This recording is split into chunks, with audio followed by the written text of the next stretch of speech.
Shalom saudara-saudaraku yang dikasihi oleh Tuhan dimanapun berada. Kembali berjumpa lagi dengan saya dalam renungan singkat. Kalau kita masih ada pada saat ini, itu artinya kita masih diberi kesempatan oleh Tuhan bagi kita untuk menikmati kehidupan ini.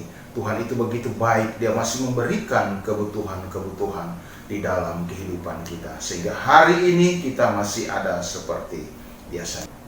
Hari ini saya akan membawa renungan singkat tentang jawaban bagi kebutuhan-kebutuhan kita. Jawaban bagi kebutuhan-kebutuhan kita yang saya ambil dari Injil Matius pasalnya yang ke-7 ayat 7 sampai dengan 11. Saya bacakan. Mintalah maka akan diberikan kepadamu. Carilah maka kamu akan mendapat. Ketoklah maka pintu akan dibukakan bagimu. Karena setiap orang yang meminta, menerima, dan setiap orang yang mencari, mendapat. Dan setiap orang yang mengetok, baginya pintu dibukakan. Adakah seorang daripadamu yang memberi batu kepada anaknya jika ia meminta roti? Atau memberi ular jika ia meminta ikan? Jadi jika kamu yang jahat tahu memberi pemberian yang baik kepada anak-anakmu, apalagi Bapamu yang di sorga, Ia akan memberikan yang baik kepada mereka yang meminta kepadanya. Nah, saudaraku yang dikasihi oleh Tuhan, beberapa waktu yang lalu saya melihat seorang ibu di dalam bulan awal atau tanggal muda. Dia mencatat kebutuhannya untuk jangka waktu sebulan. Dia mencatat kebutuhannya untuk jangka sebulan karena dia akan pergi berbelanja. Saya melihat ada begitu banyak catatan yang ia catat. Beli sabun, beli minyak goreng, beli beras, beli bumbu, dan sebagainya. Ada begitu banyak kebutuhan yang ia catat untuk satu bulan. Saudara, ini baru yang akan ia belanjakan, yang ia butuhkan di mall. Belum lagi yang ia tidak catat di buku itu. Misalnya, listrik bulanan berapa harus dibayar, air, sampah, uang transportasi anak-anak, kemudian mau makan di mana, obat apa yang saya akan butuhkan, dokter apa, mau pergi rekreasi kemana bagi orang yang mampu. Saudara, ini menunjukkan bahwa di dalam kehidupan kita ada begitu banyak kebutuhan. Begitu banyak kebutuhan. Dan pada saat ini kita akan membahas bagaimana kita memperoleh atau mendapatkan kebutuhan itu. Bukan hanya kebutuhan itu, bagaimana kita memperoleh apa yang dibutuhkan di dalam hidup ini. Nah, seperti yang kita baca tadi di dalam Matius 7 sampai Matius pasal 7 ayat 7 sampai 11. Yang pertama yang saya bisa bagikan, apa yang harus kita lakukan untuk memenuhi kebutuhan hidup kita. Jadi yang pertama yang harus kita lakukan adalah kita harus aktif.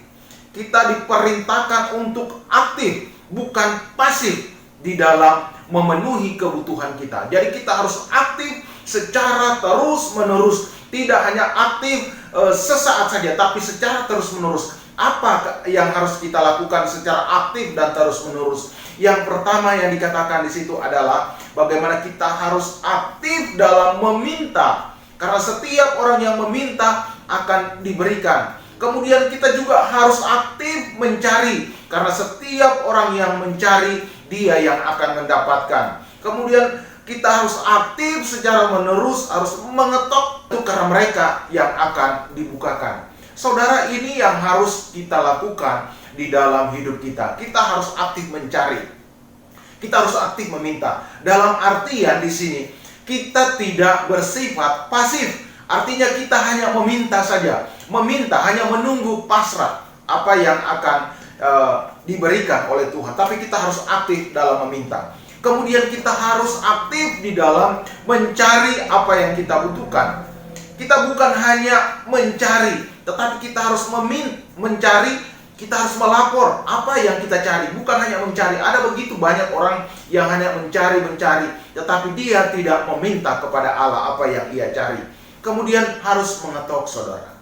Ini adalah yang pertama yang saya bagikan, yang firman Tuhan katakan, kita harus mencari, kita harus meminta dan harus mengetok. Dan yang terlebih penting, kita harus tahu kepada siapa kita diperintahkan untuk aktif dan mencari secara terus-menerus.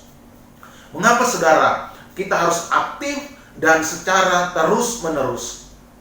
Karena saudara, ketika kita meminta dan kebutuhan kita tercukupi, memang kita merasa cukup. Nah, kalau kita tidak aktif, kita akan berhenti. Kita sudah cukup. Untuk apa lagi kita harus meminta? Tetapi kita di sini diperintahkan secara menerus. Artinya, di dalam situasi apapun, baik kita cukup atau kita berkekurangan, kita harus mencari. Karena ada juga orang, mungkin dia selama ini meminta dan mencari tidak mendapatkan. Ia putus asa karena ia mengira bahwa apa yang ia lakukan selama ini, ia terus berdoa, itu sia-sia yang ia lakukan. Tetapi untuk mendapatkan kebutuhan saudara, firman Tuhan katakan saudara harus aktif, tidak pasif, terus mencari, terus meminta, terus mengetok. Dan sebagai orang yang percaya, saudaraku yang dikasih oleh Tuhan, sebagai orang yang percaya, Tuhan tidak menginginkan kita cuma hanya sampai kepada mencari. Untuk Tuhan menginginkan kita tidak hanya sampai pada keaktifan kita dalam mencari, mengetok, dan meminta. Orang percaya harus jauh lebih daripada itu. Bukan hanya sekedar persoalan apa yang harus saya makan, apa yang harus saya pakai, bagaimana pekerjaan saya, bagaimana masa depan saya, bagaimana kesehatan saya. Saudara, kalau kita hanya sampai di sini, hanya meminta apa kebutuhan kita sehari-hari, saudara, kita tidak bedanya dengan orang-orang yang tidak percaya. Karena hal ini juga dilakukan oleh orang-orang yang tidak percaya. Saudaraku yang dikasihi oleh Tuhan, apa yang harus kita lakukan adalah di mana kita harus menjalin, yang kedua, kita harus menjalin relasi yang sangat dekat dengan Tuhan. Karena di sini dikatakan di dalam ayat di sini ada di dalam ayat yang ke-9 sampai 10, Tuhan Yesus menggambarkan bagaimana kita sebagai anak dan Yesus sebagai Bapa.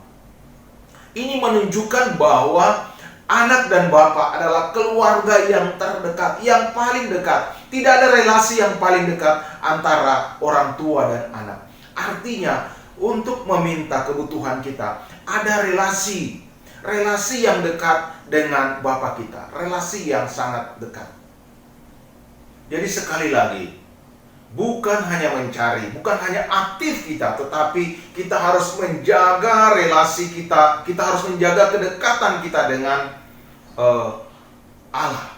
Karena itu yang diinginkan. Yesus menginginkan bahwa kita menganggap Dia Bapa dan kita adalah anak. Seorang anak tahu, mengerti kepada siapa dia harus bergantung, kepada siapa dia harus meminta. Dan seorang ayah atau seorang bapa tahu, mengerti apa yang dibutuhkan oleh anaknya. Dia mengerti, tahu. Seorang ayah yang lebih tahu daripada seorang anak yang masih kecil.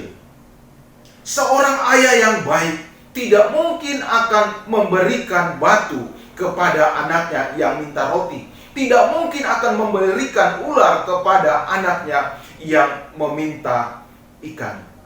Saudara, dengan relasi ini kita bisa melihat di sini ada saling pengertian, saling mengerti, saling tahu apa kebutuhan satu dengan yang lain. Karena ada relasi, karena ada kedekatan. Tanpa adanya kedekatan, saudara, ini kita tidak mengetahui maksud daripada Tuhan.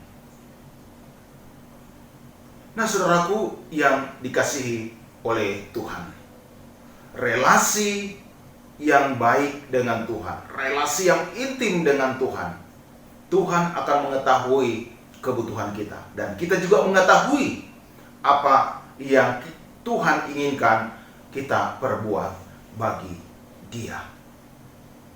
Di sini Tuhan Yesus mengatakan, orang yang jahat aja tahu memberikan yang baik kepada anaknya, apalagi Bapa kita di sorga, apalagi Tuhan kita yang baik.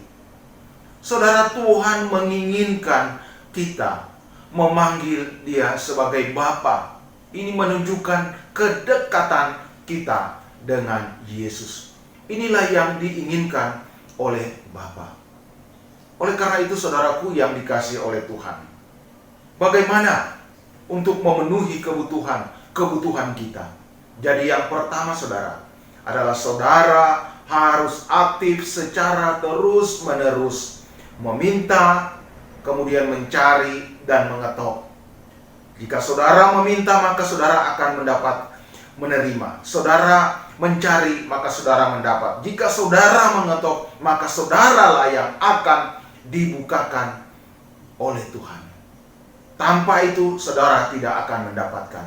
Kemudian yang kedua adalah jalinlah relasi yang dekat sekali, yang intim dengan Tuhan. Karena dengan relasi itu, saudara akan tahu apa maksud hati daripada Tuhan. Kemudian Tuhan juga tahu apa yang saudara butuhkan. Tuhan lebih mengerti. Sesungguhnya Tuhan mau kita dekat dengan Dia. Nah, saudaraku yang dikasihi oleh Tuhan, kalau sekarang ini saudara masih bisa hidup, sekalipun dalam situasi terpuruk, itu artinya Tuhan masih memberikan hal yang terbaik bagi saudara. Dia masih memberikan yang saudara butuhkan, yaitu nafas kehidupan. Dan ini saudara harus mengucap syukur dalam hal ini.